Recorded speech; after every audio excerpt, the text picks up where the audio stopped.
Red టీవీలో మీ వ్యాపార ప్రకటనల కోసం ఈ నంబర్ ని సంప్రదించండి 6281747728.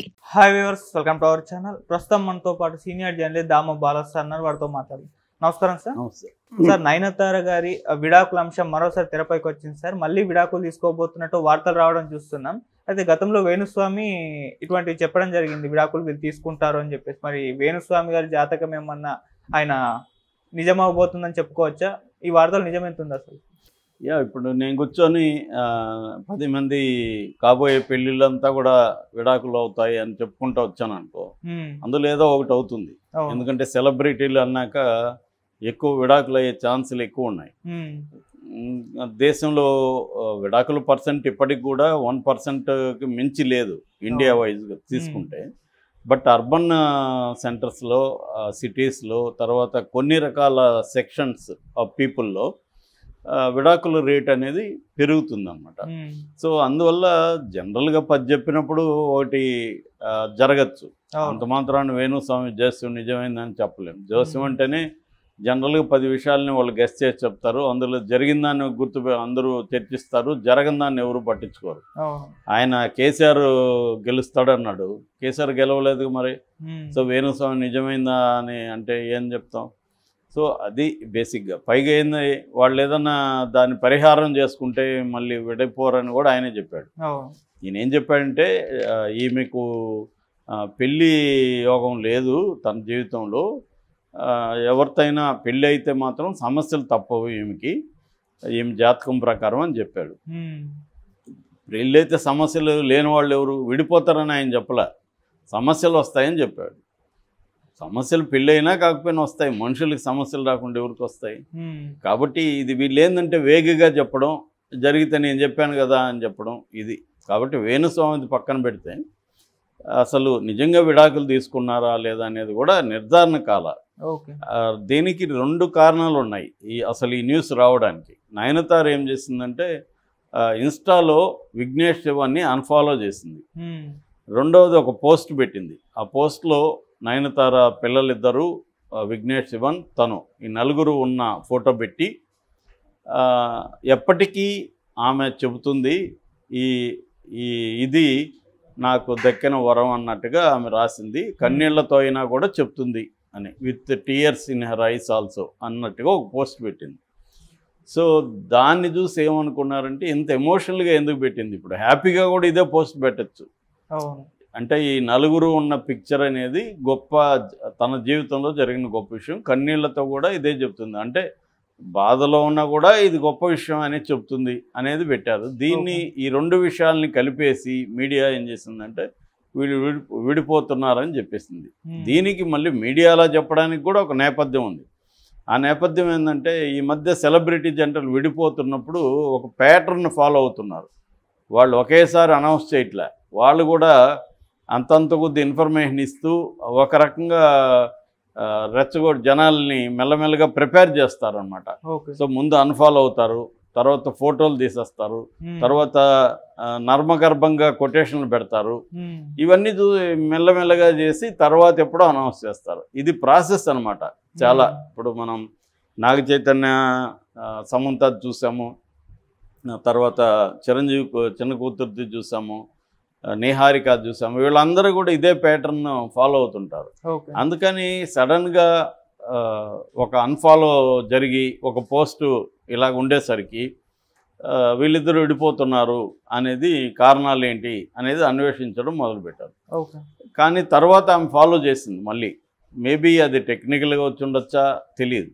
అంటే ఇలాంటివి జరిగినప్పుడు సమస్య ఎక్కడొస్తుందంటే, ఆమె కానీ విఘ్నేష్ శివన్ కానీ విషయం చెప్పాలి. ఏది ఇది అన్ఫాలో కావడానికి కారణం ఏంటి, టెక్నికల్ దీనివల్ల అన్ఫాలో అయిందా అంటే, పొరపాటున ఒకసారి మనం ఏదో నొక్కబోయి అది కొడితే కూడా అన్ఫాలో అయిపోవచ్చు. కానీ మళ్ళీ ఫాలో చేయడానికి ఎంతసేపు పడుతుంది? లేదా వాళ్ళు చూసుకోకపోయి ఉండొచ్చు.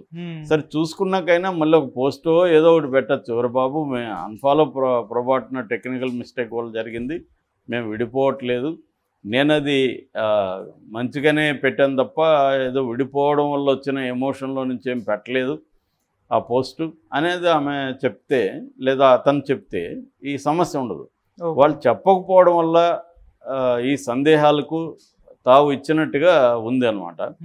సో మరి వాళ్ళు ఏమన్నా చెప్తారనేది చూడాలి. ఏదేమైనా వాళ్ళ దాదాపు 7 ఏళ్ళు ప్రేమించుకున్నారు వాళ్ళు. నానం రౌడీదాన్ అనే సినిమాకి అతను డైరెక్టరు. 2015లో వచ్చింది ఈ అమ్మాయి సినిమా.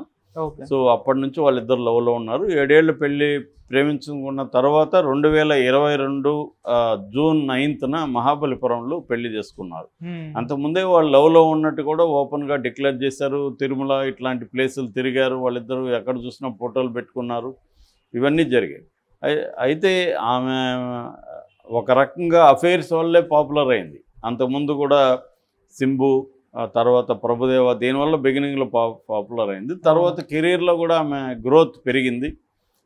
పర్ఫార్మెన్స్ కానీ, ఆమె కంప్లీట్గా ఫిజికల్గా కానీ, తర్వాత ప్రజెంటేషన్లో కానీ కంప్లీట్గా ట్రాన్స్ఫార్మ్ అయింది ఆమె. మనం బిగినింగ్లో లక్ష్మిలో కానీ, అయ్యా సినిమాలో కానీ, తర్వాత చంద్రముఖి, వీటిలో చూసుకున్నప్పుడు ఉన్న నయనతారకి ఇవాల్టి నయనతారకి కంప్లీట్ మేక్ ఓవర్ వచ్చింది, ఫిజికల్గా కానీ ఈవెన్ ప్రజెంటేషన్లో కానీ. అట్లాగే పెర్ఫార్మెన్స్ కూడా లేడీ ఓరియంటెడ్ సినిమాల్లో సౌత్ ఇండియాలోనే ఇప్పుడు ఆమె నెంబర్ 1గా చెప్పుకోవచ్చు. అనుష్క కంటే కూడా. అనుష్క ఏంటంటే ఆమె కన్సిస్టెంట్గా ఫిజిక్ మెయింటైన్ చేయలేకపోవడం అట్లాంటి ప్రాబ్లంలు ఉన్నాయి. ఈమె అట్లా కాకుండా కన్సిస్టెంట్గా చేస్తుంది. ఈ మధ్య జవాన్లో చేయడం ద్వారా నేషనల్ లెవెల్లో కూడా పాపులర్ అయింది. హైయెస్ట్ రెమ్యునరేషన్ కూడా సౌత్ ఇండియాలో ఈమెకే అని చెప్తున్నారు. దాదాపు 8 నుంచి 10 కోట్ల వరకు ఆమెకి ఒక సినిమా తీసుకుంటుంది అనేది కూడా ఈ మధ్య చెబుతున్నారు. సో ఆమె అసలు పేరు డయానా మారియా కురియన్. ఆమె కేరళ అసలు పేరు అది. ఆమె క్రిస్టియన్. దాని తర్వాత ఫస్ట్ సినిమా మానసినక్కరే అనే సినిమా మలయాళం. అది 2003లో చేసింది. ఆ డైరెక్టర్ ఈమెకి నయనతార అని పేరు పెట్టాడు. ఆ తర్వాత అయ్యా సినిమా 2005, దాని తర్వాత లక్ష్మి 2006. ఇలాగ ఇంకా ఆమె మెల్లమెల్లగా సినిమాలు చేసుకుంటా వచ్చింది. సో వీళ్ళిద్దరూ 2022 జూన్ 9న పెళ్లి చేసుకున్నారు. అక్టోబర్లోనే 2 పిల్లలు పుట్టినట్టు అనౌన్స్ చేసేసరికి షాక్ అయ్యారు, ఏంటి ఆ విషయం అని. దాని తర్వాత తెలిసింది ఇది సరోగేసీ ద్వారా, అంటే ఆల్రెడీ వాళ్ళు ప్లాన్ చేసుకున్నారు. అప్పుడు కూడా ఈమె కాంట్రవర్సీ అయింది. ఎందుకంటే సరోగేసీ కొత్త చట్టం వచ్చింది. ఈ కొత్త చట్టం ప్రకారం పెళ్ళైన కొంతకాలం 2-3 ఏళ్ళు వెయిట్ చేయాలి. ఎందుకంటే మీకు పిల్లలు పుట్టరు అనేది కారణం చెప్పాలి. ఇట్లాంటి కొన్ని ఉన్నాయన్నమాట. అటువంటి దీని ప్రకారం ఈమె తప్పు అవుతుంది. అయితే అందరూ షాక్ చేసి మళ్ళీ కూడా దాని నుంచి కూడా బయటపడ్డారు. వీళ్ళు అరెస్ట్ అయిపోతారు అవన్నీ కూడా అప్పుడు అనుకున్నారు. అయితే ఆమె చెప్పింది ఏంటంటే పిల్లల్ని ఎక్కడ కనలేదు, దుబాయ్లో కన్నాం. దుబాయ్లో కన్నప్పుడు దుబాయ్ చట్టాలు వర్తిస్తుంది కాబట్టి ఇబ్బంది లేదు. రెండోది వీళ్ళ బంధువుల ద్వారానే కన్నారని. సో అది కూడా బంధువులు అయి ఉండాలి. ఇవన్నీ కూడా కొత్త చట్టం వచ్చింది. ఎందుకంటే ఇది ఒక పెద్ద బిజినెస్ మోడల్ అయిపోయింది సరోగేస్ అనేది. ఆ మధ్య కూడా నాకు తెలిసిన అతను కనుక్కుంటే 18 లక్షలు అతను ఖర్చు పెట్టాడు బిడ్డ కోసం సరోగేసి వాళ్ళకి ఇవ్వడం. అది ఆ అమ్మాయికి కనిచ్చిన అమ్మాయికి 15 lakhs. సరోగేసి అంటే ఐడియా ఉందా? సరోగేసి అంటే అద్దె గర్భం అన్నమాట.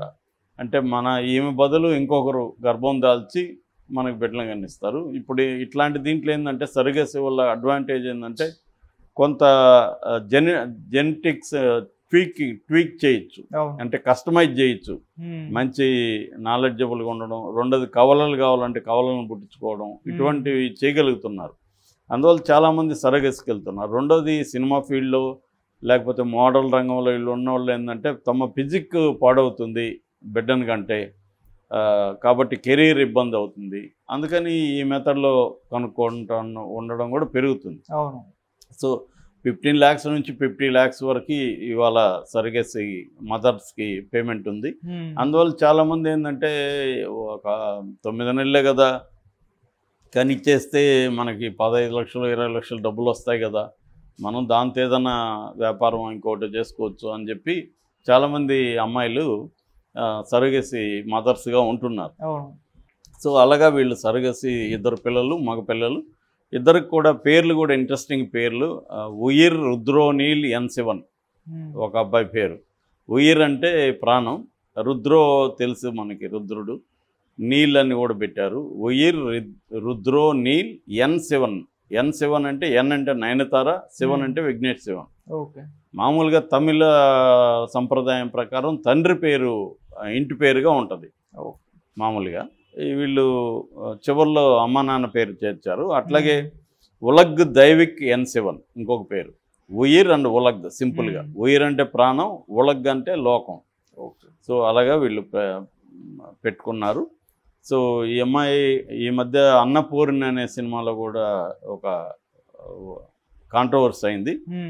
అందు కూడా హిందూ బ్రాహ్మణ్ అమ్మాయి చికెన్ మటన్ తినడం, ఆ వంటలు చేయడం, దీంట్లో నుంచి కూడా కాంట్రవర్సీ అయ్యి ఆ సినిమాని నెట్ఫ్లిక్స్లో తీసేశారు, కూడా కేసులు పెట్టారు. ఏమి కూడా సారీ చెప్పింది. ఏదేమైనా వీళ్ళు విడిపోయినారనేది కన్ఫర్మేషన్ అయితే లేదు, కానీ విడిపోలేదనే కన్ఫర్మేషన్ కూడా ఇవ్వలేదు కాబట్టి కొన్ని రకాల సందేహాలు అయితే వచ్చాయి. సో ఈ కాంటెక్స్ట్లో వేణుస్వామి చెప్పింది నిజమైందని ప్రచారం అవుతుంది. దీనివల్ల వేణుస్వామి మార్కెట్ కూడా పెరుగుతుంది. ఎందుకంటే ఏం చేయాలి. Okay, thank you so much.